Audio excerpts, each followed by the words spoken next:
Rajshahi nursing কলেজের শিক্ষার্থীদের বিক্ষোভ, অনির্দিষ্টকালের জন্য একাডেমিক কার্যক্রম বন্ধ ঘোষণা কর্তৃপক্ষের, আবাসিক হল ছাড়ার নির্দেশ।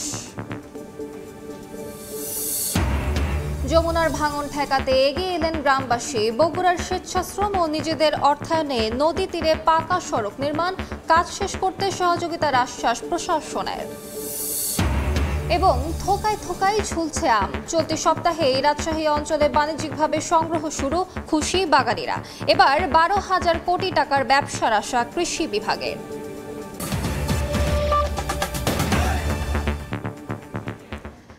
আমন্ত্রণ সময় সংবাদের নিয়মিত আয়োজন বিভাগীয় সময়। থাকছি সপ্তাহে 7 দিন ভিন্ন ভিন্ন বিভাগের সংবাদ নিয়ে। আজ থাকছে রাজশাহী বিভাগ, সঙ্গে আছি আমি আলিশা ইসলাম।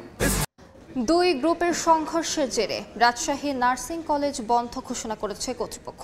সকালে কলেজটির অধ্যক্ষ মোসাম্মদ মাতিয়ারা খাতুন এক নোটিশে এ নির্দেশনা দেন। দুপুর 12টার মধ্যে সব শিক্ষার্থীকে আবাসিক হল ত্যাগের নির্দেশ দেওয়া হয়। নোটিশে উল্লেখ করা হয়, রাজশাহী নার্সিং কলেজে ডিপ্লোমা এবং বিএসসি ইন নার্সিং শিক্ষার্থীদের মধ্যে অনাকাঙ্ক্ষিত ঘটনা ঘটায় পরবর্তী নির্দেশ না দেওয়া পর্যন্ত সব শিক্ষা কার্যক্রম বন্ধ থাকবে। নির্দেশ অমান্যকারীদের বিরুদ্ধে কঠোর শাস্তিমূলক ব্যবস্থা গ্রহণের কথাও বলা হয়েছে নোটিশে। তবে নির্দেশনার পরও শিক্ষার্থীরা হল কিংবা ক্যাম্পাস ছেড়ে যাননি। তারা দুপুর থেকে প্রতিবাদ কর্মসূচি পালন করছেন। শিক্ষার্থীরা বলছেন তারা রক্তাক্ত ও হামলার শিকার হয়েছেন, অথচ তারাই শাস্তির মুখোমুখি। হামলার সুষ্ঠু বিচার না হওয়া পর্যন্ত আন্দোলন চালিয়ে যাওয়ার ঘোষণা দেন। মঙ্গলবার দুপুরে বিএসসি ইন নার্সিং কোর্সের শিক্ষার্থীদের ওপর ডিপ্লোমা ইন নার্সিং এর শিক্ষার্থীরা হামলা চালায়, এতে 10 জন আহত হন। এই মুহূর্তে সেখানে আছেন রিপোর্টার মওদুদ রানা। বিস্তারিত জানতে সরাসরি যাচ্ছি তার কাছে।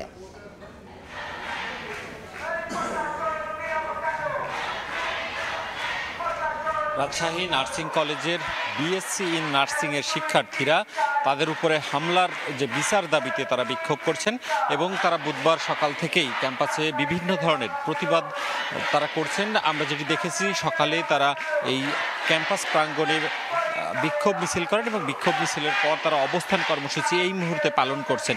এখানকার শিক্ষার্থীদের যে ভাষ্য, গতকাল মঙ্গলবার ডিপ্লোমা নার্সিংয়ের শিক্ষার্থীরা এবং রাজশাহী মেডিকেল কলেজের কিছু স্টাফ তাদের উপর হামলা করে, তাদের যে শিক্ষা প্রতিষ্ঠান তার গেট ভাঙচুর করে এবং এতে অন্তত 10 জন আহত হয়। সেই ঘটনার বিচার দাবিতেই তারা সকাল থেকে এই আন্দোলনে অংশ নিচ্ছেন এবং তারা বলছেন যে তারা এখন পর্যন্ত আহত শিক্ষার্থীরা রাজপাড়া থানায় তারা সাধারণ ডায়েরি করেছেন এবং এই কলেজের পক্ষ থেকে একটি অভিযোগ থানায় জমা দেওয়া হয়েছে, কিন্তু সেটি এখন পর্যন্ত মামলা হিসেবে নেওয়া হয় নাই এবং তারই মূলত তারা প্রতিবাদ করছেন। এবং এদিকে জানিয়ে রাখি যে এই রাজশাহী নার্সিং কলেজের যে প্রশাসন রয়েছেন তারা আজকে সকাল থেকে অনির্দিষ্টকালের জন্য এই ক্যাম্পাসটি বন্ধ ঘোষণা করেছে এবং দুপুর 12টার মধ্যে সকল শিক্ষার্থীকে হল ত্যাগ করতে বলা হয়েছিল, কিন্তু শিক্ষার্থীরা সেই নির্দেশনা অমান্য করে তারা এই আন্দোলন শুরু করেন এবং এখন পর্যন্ত শিক্ষার্থীরা বলছেন তারা রক্তাক্ত হয়েছেন, তারা হামলার শিকার হয়েছেন। তারা এই মুহূর্তে ক্যাম্পাস ছেড়ে যেতে চান না এবং এই যে প্রশাসন যে হল ত্যাগের নির্দেশনা দিয়েছেন সেটিও তারা মানবেন না এবং তারা বলছেন তাদের সাথে যদি জোর জবরদস্তি করা হয় সেক্ষেত্রে তারা তাদের যে আন্দোলন সেই আন্দোলনের পরিসর বাড়াবেন এবং তারা কঠোর আন্দোলন করার হুঁশিয়ারি দিচ্ছেন। আমরা কথা বলেছিলাম রাজশাহী নার্সিং কলেজের প্রিন্সিপালের সাথে, তিনি যেটি বলছেন যে আগামী 16 তারিখ অর্থাৎ শুক্রবারে এই রাজশাহী নার্সিং কলেজে ভর্তি পরীক্ষা রয়েছে। তিনি বলছেন এখন যে অবস্থা, আন্দোলন যদি থাকে এবং বিশৃঙ্খল অবস্থা যদি থাকে সেক্ষেত্রে ভর্তি পরীক্ষা সুষ্ঠুভাবে নেওয়া সম্ভব হবে না। সে কারণেই তিনি অনির্দিষ্টকালের জন্য এই ক্যাম্পাস বন্ধ করেছেন। তবে তিনি বলছেন যে তিনি আবার নতুন করে চিন্তা করবেন এবং শিক্ষার্থীরা বলছেন যতক্ষণ পর্যন্ত বিচারের কার্যক্রম শুরু না হবে ততক্ষণ পর্যন্ত তারা আন্দোলন চালাতে থাকবে। এই ছিল রাজশাহী থেকে আমার কাছে সর্বশেষ। সরাসরি যুক্ত ছিলাম রাজশাহীতে। চট্টগ্রাম বিশ্ববিদ্যালয়ের সমাবর্তনে বক্তব্য রাখছেন প্রধান উপদেষ্টা ডক্টর মোহাম্মদ ইউনূস। সরাসরি যাচ্ছি তার কাছে। সেই বিশেষ দিনটি আজকে, এই দীর্ঘ সময় পরে এই সমাবর্তন অনুষ্ঠান হতে পারল, এই জন্য বিশ্ববিদ্যালয় কর্তৃপক্ষকে অভিনন্দন জানাচ্ছি এবং তার সঙ্গে সকল ছাত্রছাত্রী, তারা দূর দূরান্ত থেকে এত বছর পরে আবার এই বিশেষ দিনটিতে উপস্থিত থাকার জন্য এসছে, তাদের জন্য জোরে একটা হাততালি দিয়ে আমরা তাদেরকে অভিনন্দন জানাই। বিশ্ববিদ্যালয়ের সময়টা কত তাড়াতাড়ি চলে যায়, কেটে যায়, বোঝা যায় না। যখন শেষ হয়ে যায় তখন বড় মনে কষ্ট লাগে। একটা আনন্দের দিন শেষ হলো, জীবনের একটা বড় অধ্যায় শেষ হলো, নতুন অধ্যায় শুরু। আমার ব্যক্তিগত আনন্দ আজকে অন্য বিষয়। তোমাদের সঙ্গে দেখা করা সেটা অবশ্যই ভীষণ আনন্দের ব্যাপার। এই ক্যাম্পাসে ফিরে আসা বহু বছর পরে, সেটা একটা ভীষণ আনন্দের ব্যাপার। বিশ্ববিদ্যালয় কর্তৃপক্ষকে অশেষ ধন্যবাদ আমাকে এই সুযোগটা দেওয়ার জন্য।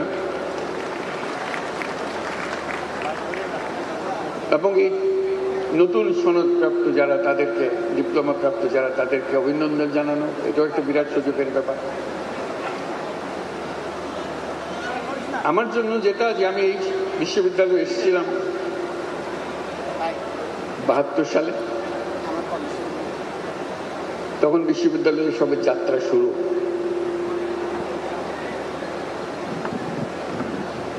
শিক্ষক হিসেবে দায়িত্ব নিয়েছিলাম, কিন্তু তখন বুঝতে পারিনি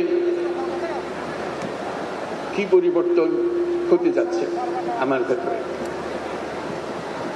অত্যন্ত উৎসাহ সহকারে শিক্ষকের দায়িত্ব পালন করছিলাম। এর মধ্যে 74 সালে বিরাট দুর্ভিক্ষ এলো, সবকিছু ওলট পালট করে দিল। মনের মধ্যে বহু জিজ্ঞাসার সৃষ্টি হলো। মনে মনে ভাবলাম, সারা বাংলাদেশের দুর্ভিক্ষ ঠেকানোর ক্ষমতা আমার নাই, কিন্তু আমি চেষ্টা করতে পারি একটি ক্ষুদ্র অংশের, এই বাংলাদেশের একটা ক্ষুদ্র অংশের যদি আমি কয়েকটি পরিবারে দুর্ভিক্ষ ঠেকাতে পারি, সেটা আমার জন্য বড় তৃপ্তির বিষয় হবে যে আমি একটা কিছু করেছি। সেই কারণে নজর পড়ল পার্শ্ববর্তী গ্রাম জোবরা। কি করবো জোবরাতে? সারা দেশের হাহাকার, জোবরাতে কেউ তখনও মারা যায়নি, কিন্তু অবস্থা কাহিল। মনের মধ্যে প্রশ্ন জাগলো যে বিরাট জমি পড়ে আছে সামনে, চট্টগ্রাম বিশ্ববিদ্যালয় আর জোবরার মাঝামাঝি, এখানে তো অনেক ফসল হওয়ার কথা, তাতে এদের সারা বছরের খাওয়ার সংস্থান হওয়ার কথা। জিজ্ঞেস করলাম, বলে না এখানে হয় না, ফসল হয় না। কেন হয় না? বলতে বৃষ্টি না হলে তো ফসল হবে না। আমি তখন রাউজানের উদাহরণ দিলাম। রাউজানে তখন সবে মাত্র ইরিদানের চাষ শুরু হয়েছে। আমাদের রাউজানটা আমাদের থেকে বেশি দূরে না। বলে আমরা তো জানি না এগুলো। এমনটা হতে পারে। তখন বিশ্ববিদ্যালয়কে জিজ্ঞেস করলাম, বিশ্ববিদ্যালয়ের ভূমিকা কি? যদি জ্ঞানের ভান্ডার যদি বিশ্ববিদ্যালয় হয়, এই জ্ঞান পার্শ্ববর্তী গ্রামে উপচে পড়ে না কেন? তারা জানে না কেন? কেউ কোনো সদুত্তর দিল না বা দেওয়ার চেষ্টাও করল না।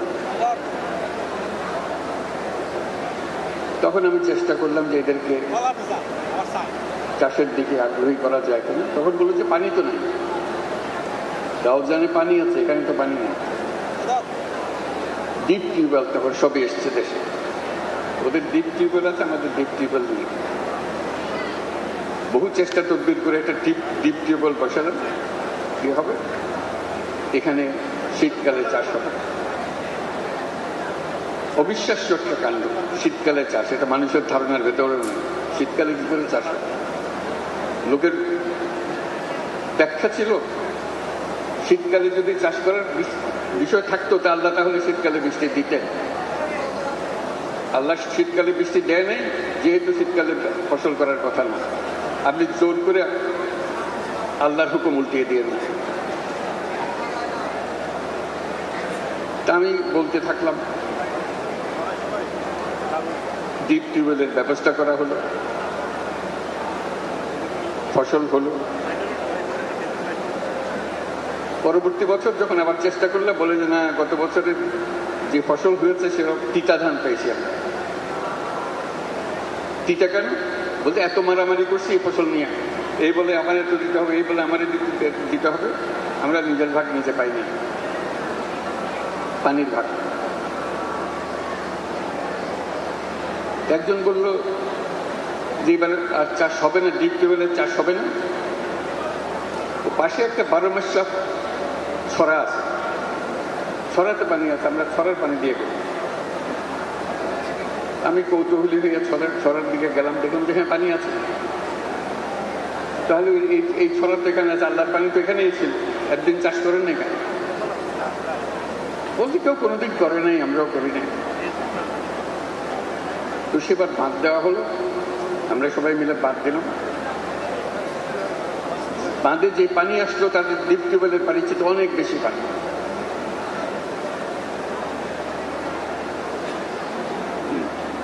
নতুন শিক্ষা লাভ হলো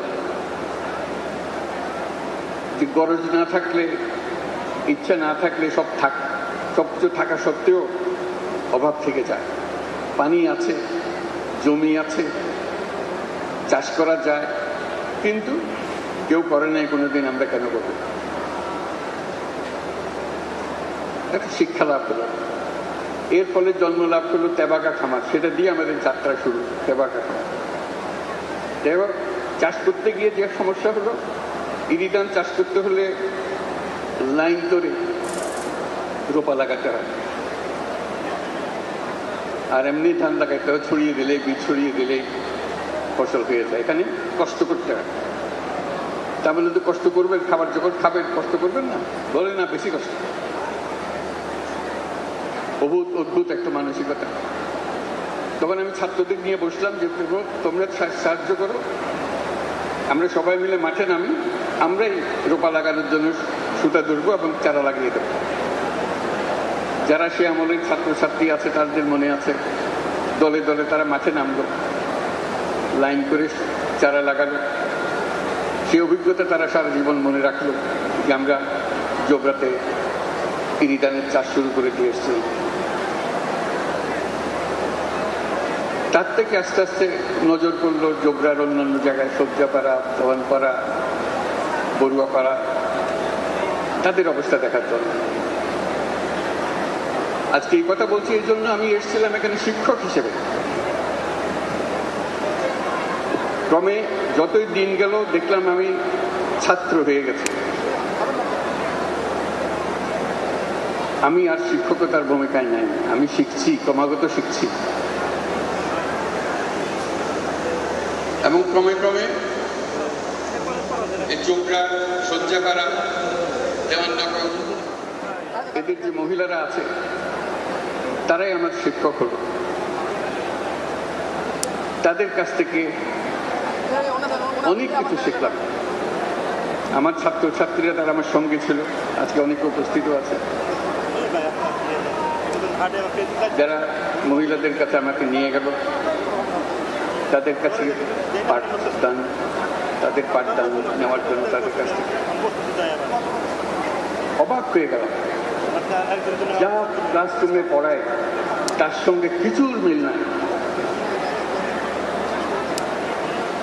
যে কাজে হাত দিলাম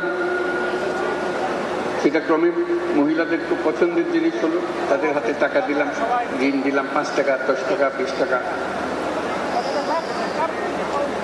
5 টাকা 10 টাকা যে মানুষের জীবনে এত রকমের আনন্দ আনতে পারে কোনোদিন ভাবিনি। তারা কৃতজ্ঞতায় গড়ে গড়ে। আমি কোনো মাগনা টাকা তাদের দিচ্ছিলাম না, তাদেরকে বলছি এই টাকা কাজ করে আদায় আপনি রোজগার করবেন, আমার টাকা আমাকে ফেরত দেবেন, তাতেই তারা খুশি। অনেক কাহিনী শুনলাম তাদের, তারা কেউ নিজের নাম পর্যন্ত বলতে পারে না। আমাদের সমাজ যেমন মহিলাকে তার নাম শেখার জানারও সুযোগ করে দেয়। ছোটবেলায় অমুকের মেয়ে, বিয়ে হলে অমুকের বউ, মা হলে অমুকের মা, সে যে কে সে নিজেও জানে। আমরা প্রথম চেষ্টা করলাম আমাদের ছাত্রীদের দিয়ে একটা নাম স্থির করার জন্য। বহু কষ্টে একটা নাম তার বাইর করা যায়, তার নাম বোধহয় দিয়েছিল কোনো এক সময়, অথবা কোনো মনে না পড়লে একটা নতুন নাম দেওয়া, যাতে করে সেটা সে লিখতে পারে, মনে রাখতে পারে। এই লেখা শেখানো, এই লেখা শিখাতে গিয়ে তার জীবনে অনেক কাহিনী আসলো। প্রতি কাহিনী একটা থেকে একটা চমৎকার। এই থেকে আমি একটা সিদ্ধান্তে আসলাম, বললাম যে সভা সমিতিতে বললাম, লেখালেখিতে বললাম যে ঋণ মানুষের মানবিক অধিকার। সবাই হাসাহাসি করলো। আপনি ঋণের কথাও বলেন, অধিকারের কথাও বলেন, এটা কোন ধরনের কথা? ইকোনমিক্সে তো কোনো অধিকারের বিষয় নাই, আপনি কোন সাবজেক্টের লেখাপড়া করেন? আমি বললাম তাই তো, ইকোনমিক্সে তো অধিকারের কোনো বিষয় নেই, তাও আবার মানবিক অধিকার। আপনি বলছেন ঋণ মানুষের মানবিক অধিকার। অনেক খটকা, একটা খটকার পরে আরেকটা খটকা। তারপরে বললাম আমরা দারিদ্রকে জাদুঘরে পাঠাবো। বললাম আপনি কে জাদুঘরে পাঠাবেন? আমি আপনার মতো একজন মানুষ, আমি পাঠাইতে চাইলে আপনি আমাকে বাধা দিতে চান, বাধা দেন। বলেন এটা আপনার কাজ না, এটা তো সরকারের কাজ। তাহলে আমি আমার কাজ করে করতে থাকি, সরকার বাধা দিলে তখন দেখব। এই যে বললাম যে আমি জোবরার মহিলাদের কাছ থেকে নতুন অর্থনীতি শেখা আরম্ভ করলাম, সেই হিসেবে জোবরা আমার নতুন বিশ্ববিদ্যালয়ে দাঁড়িয়ে গেল। আজ পর্যন্ত যা কিছু করে যাচ্ছি, এই জোবরা থেকে যা শিখেছি তারই বহিঃপ্রকাশ। আমি বলছি যে যে অর্থনীতি আমরা পড়াচ্ছি, এই অর্থনীতি ব্যবসার অর্থনীতি, মানুষের অর্থনীতি না। যে কোনো অর্থনীতিবিদ্যা যদি শুরু করতে হয় মানুষকে দিয়ে শুরু করতে হবে, ব্যবসাকে দিয়ে না। আজকে যে শুরুটা হলো, সেই শুরুটাই আমাদেরকে ভুল পথে নিয়ে গেল। আমরা এক ব্যবসা কেন্দ্রিক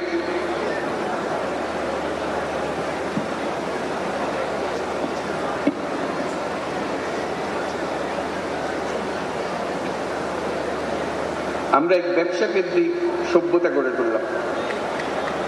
আমরা এই সভ্যতা আত্মঘাতী সমস্যা, আত্মঘাতী সভ্যতা, এটা টিকবে না।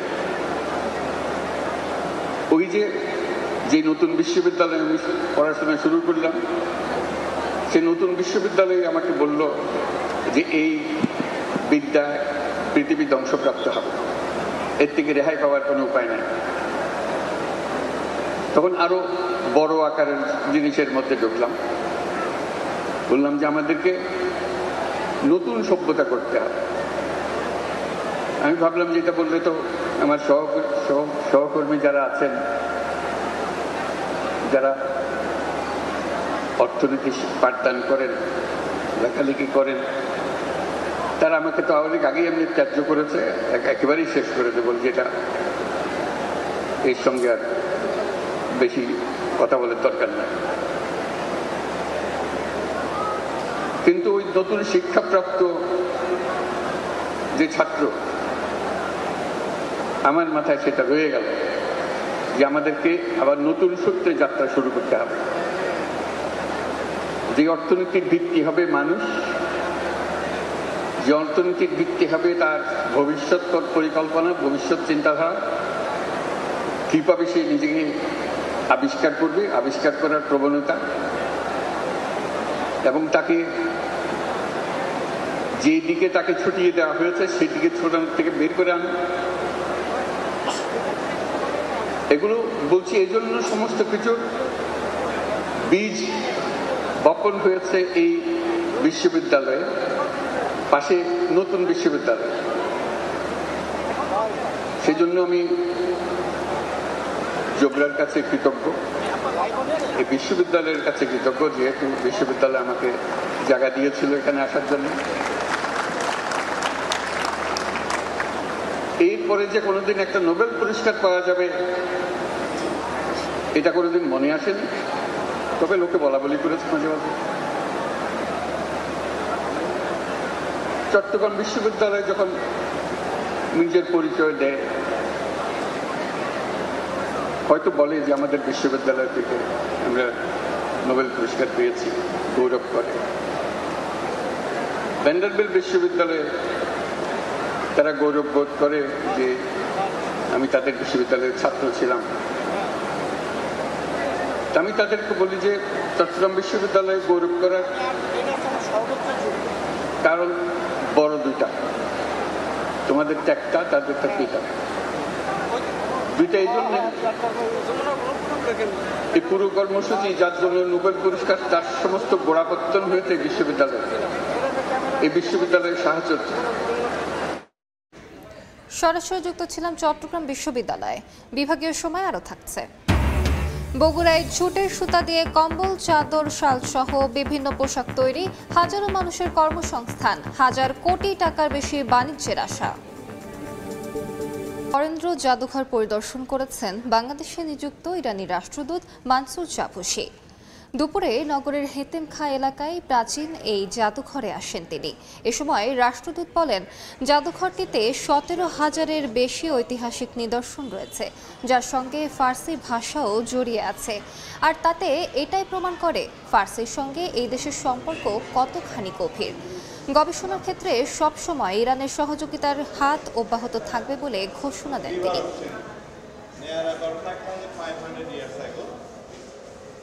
যমুনার ভাঙন ঠেকাতে বগুড়ার সোনাতলায় স্বেচ্ছাশ্রম ও নিজেদের অর্থায়নে নদীর তীরে পাকা সড়ক নির্মাণ করছেন গ্রামবাসীরা। বন্যায় যমুনার তীরবর্তী বগুড়ার সোনাতলা উপজেলার তেকানি, চুকাইনগর ও আশপাশের বিস্তীর্ণ চর ডুবে যায়। সদরের সঙ্গে যোগাযোগ বিচ্ছিন্ন হয়ে পড়ে 21টি গ্রামের। এলাকাবাসী বলছেন, ভেঙে যাওয়া সড়ক ঠিক করতে বিভিন্ন দফতরে জানিয়েও কোনো সমাধান হয়নি। এ কারণে নিজেদের অর্থায়নে 2.5 কিলোমিটার পাকা সড়ক নির্মাণ কাজ শুরু করেছেন তারা। বিভাগীয় সময় আরেকবার, এবার জেনে নেব রাজশাহী বিভাগের গত সপ্তাহের আলোচিত ঘটনা। 10 মে একটি স্বেচ্ছাসেবী সংগঠন রাজশাহী মহানগরে শব্দের মাত্রা পরিমাপ করে। পরীক্ষায় শব্দের মাত্রা 97.2 ডেসিবল নির্ণয় করা হয়, যা মানুষের শ্রবণ ক্ষমতার 1.5 গুণেরও বেশি। বগুড়ার শিবগঞ্জ উপজেলার মির্জাপুর গ্রামে 1 শতক জায়গা নিয়ে দিনমজুর মাসুদ রানা ও প্রতিবেশী মতিয়ার রহমানের দীর্ঘদিনের বিরোধ চলছিল। এ নিয়ে 11 মে সালিশ বসে। এ সময় মতিয়ার রহমান তার অনুসারীদের নিয়ে মাসুদের পরিবারের সদস্যদের উপর হামলা চালায়। পরে আহতদের উদ্ধার করে শহীদ জিয়াউর রহমান মেডিকেল কলেজে ভর্তি করলে 12 মে মারা যান মাসুদ। 12 মে নওগাঁয় কৃষি কর্মকর্তাদের সঙ্গে বৈঠক করে জেলা প্রশাসন। বৈঠকে সিদ্ধান্ত হয় 22 মে থেকে নামানো হবে গুটি জাতের আম। আম্রপলি পাওয়া যাবে 18 জুন থেকে। এই ছিল বিভাগীয় সময়। আগামীকাল থাকবো খুলনা বিভাগের আয়োজন নিয়ে। সঙ্গে থাকুন সময়ের।